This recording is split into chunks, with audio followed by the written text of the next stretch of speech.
C'est incroyable ce qu'elle parvient à faire sur une moto. Et je redoutais qu'elle soit devant moi, donc c'est pour ça que j'ai attaqué. Laia est incroyable, quelle que soit la moto qu'elle pilote, en trial, en enduro ou en rallye, elle est impressionnante. De qui parle-t-il donc? Rien de moins que la seule et unique Laia Sanz.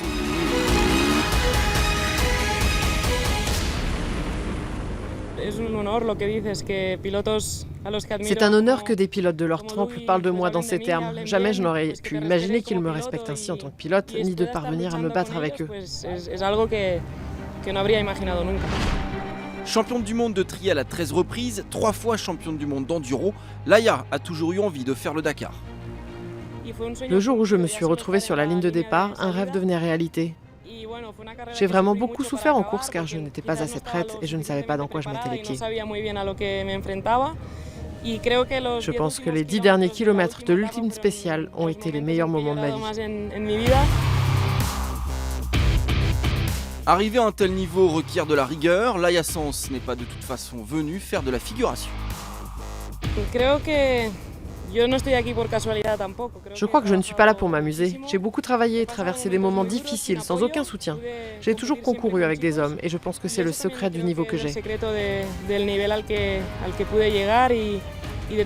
J'ai une réelle motivation. J'ai dû travailler dur parce que je me battais contre eux, que je m'entraînais avec eux, comme si j'étais l'un d'eux.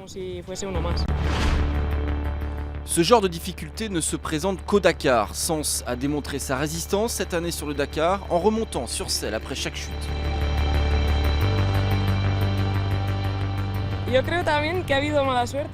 Je pense que mon parcours cette année paraît dur parce que j'ai manqué de chance. Les 2 accidents que j'ai eus, dont l'un dans un endroit que nous savions compliqué, ont été filmés à chaque fois.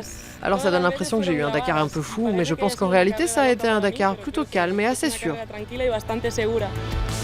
On dirait que l'histoire se joue où que Laia passe. La vitesse, le talent et beaucoup de travail l'ont mené dans le top 10 de la course la plus difficile du monde.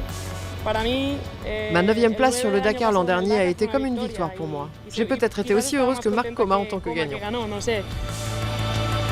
Mais Laia n'en a pas fini, l'apprentissage est toujours délicat, mais aucun doute, elle a pris la pente ascendante dans son histoire avec le Dakar.